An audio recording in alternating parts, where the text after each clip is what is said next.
17 নম্বর প্রশ্ন হলো ভাগে কোরবানি দেওয়া যাবে কিনা।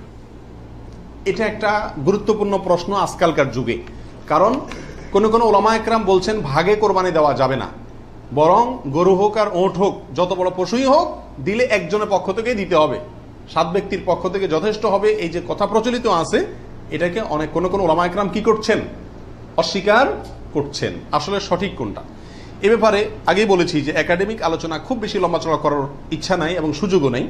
শুধু সংক্ষেপে এটুকু বলবো, সব যুগেই সবচাইতে বেশি সংখ্যক ওলামাদের মতে, বলা যায় প্রায় সবার মতে, সমস্ত ওলামা একরামের মতেই বলা যেতে পারে প্রায়, গরুর ক্ষেত্রে একটা গরু 7 জন ব্যক্তির পক্ষ থেকে কি হবে, কোরবানির জন্য যথেষ্ট হবে।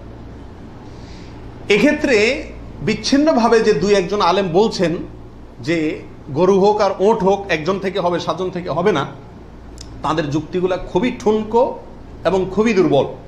নবী আলাইহিস সালাম যে সফরে একাধিক ব্যক্তিকে কোরবানিতে অংশগ্রহণের সুযোগ দিয়েছিলেন, তারা বলেন যে এটা সফরের জন্য নির্দিষ্ট, অথচ নবী আলাইহিস সালাম সেটা নির্দিষ্ট করেন নাই, এটা ওনারা নির্দিষ্ট করছেন।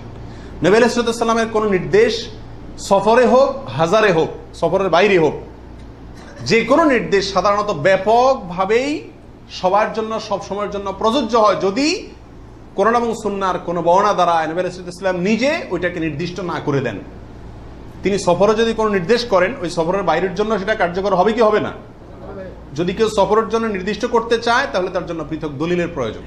বিধায় এটাই হলো বেশিরভাগ ওলামা একরামের মত। বিচ্ছিন্নভাবে কোনো আলেমের মত থাকতে পারে, কিন্তু সে 1-2 জন আলেমের কথা না শুনে সংখ্যাগরিষ্ঠ ওলামা একরামের মতের উপর আমল করবেন। গরুর ক্ষেত্রে 7 জনের পক্ষ থেকে যথেষ্ট হবে।